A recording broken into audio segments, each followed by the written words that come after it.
Transfer portal's closed, yes, but there are a lot of names in the transfer portal, and just because you had to be in it, or did you, the other day, doesn't mean you had to be out of it by the other day.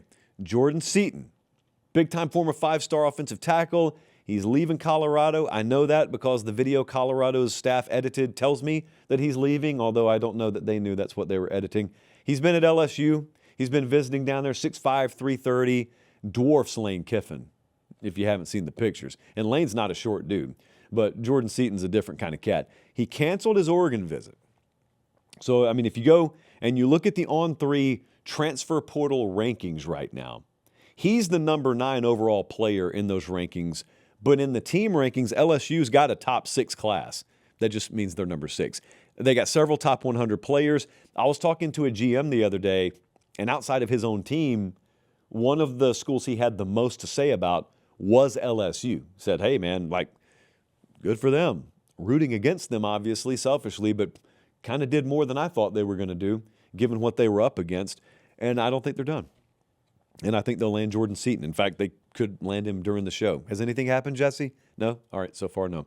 Darian Mensah. A lot of drama going down with the Duke quarterback who is trying to head to Miami.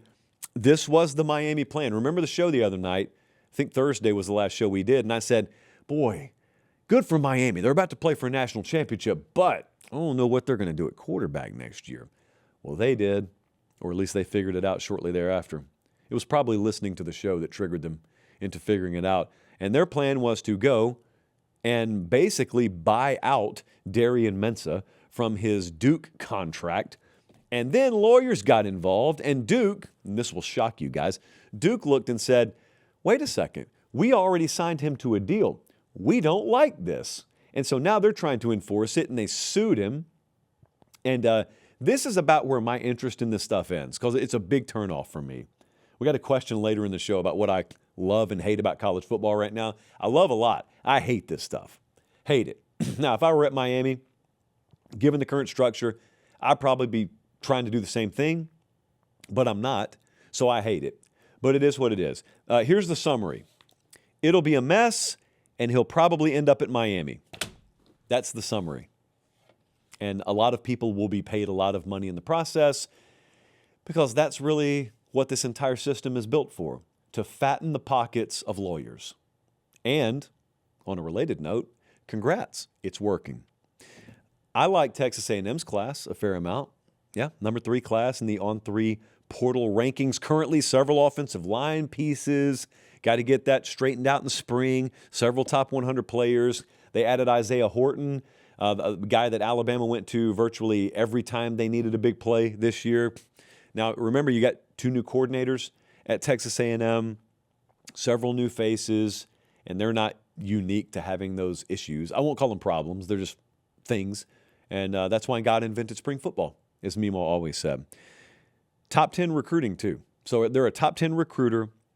They're a top 10 portal destination. You just keep getting further and further into the Mike Elko tenure. And Elko's another one, man. I've had him circled since the day they hired him, really high on him. And to this point, A&M just made the playoff, but they were one and done. So I still think there's a lot of hesitancy to buy into A&M. That's okay. It is a new day at Clemson. Hey, guys, do me one favor. Check and see if you're subscribed to the channel. If you are, great. If you're not, it's that easy. It's free. It doesn't cost you anything. It doesn't sign you up for anything. It just helps us do the show this way forever. All right, back to the clip. Yes, number 16, transfer portal class right now. What? Yes, it's happening. It's all happening. They've added 10 players, mostly on defense, and this is still a baby step, but it's a huge step for Clemson and Dabo Swinney. And now, you know, like for those of us who have been hoping that they would lean just, 10 or 20 degrees this way, fingers crossed that these guys pan out, because it could unlock a whole new world for Dabo and for Clemson. And I almost like picture him hesitantly being dragged into this world. It doesn't matter. If it works, and he'll get the credit for it. So let's just keep an eye. Tom Allen, year 2 as defensive coordinator there, kind of getting more of his hand-picked guys in via the portal. And now I wrap us up with looking at the bottom 10, not in order. This is yet another thing I hate about college football right now. Iowa State lost Matt Campbell and lost 44 players. Not all of them went to Iowa or to Penn State. Most of the core of the team went to Penn State. So 44 out, or 44 in, 54 out. So they lost 54 players. 44 in, but like you understand, it's not a one-for-one exchange. You're losing the nucleus of your team. Most of them are going with Matt Campbell. I hate it.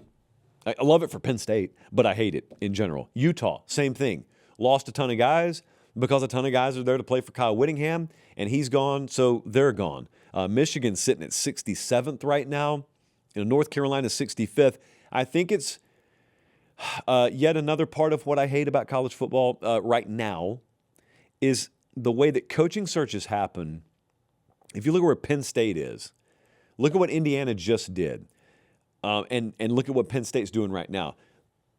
Whether it should be this way or not, the current concept behind hiring a coach is closely correlated with how much of his roster he can bring with him. So you're not really evaluating head coaches anymore as much as you're evaluating that coach and that coach's current roster, because in the current setup of college football, you just bring them all with him. Don't like it, wish it wasn't that way, but it is that way. Over in the Pate State store right now, patestatematierial.com. So we saw some of these shirts flying off the shelves the other day. But don't worry, unlike in years past, we have plenty of inventory. The university collection is there, and it will not shock anyone to learn that the McLaughlin School of Music shirt was the best seller so far out of the new Pate State University collection. Mainly because I tilted the scales in my favor by overly promoting that shirt over the other shirts, which I also love. And I would just encourage you guys to check it out. Spring's eventually here. I know you guys are loading up on cold weather gear right now, and we got that too. But eventually it's going to be time for the tees. So you need to tee up already, and I highly encourage everyone to be wearing one of these by spring.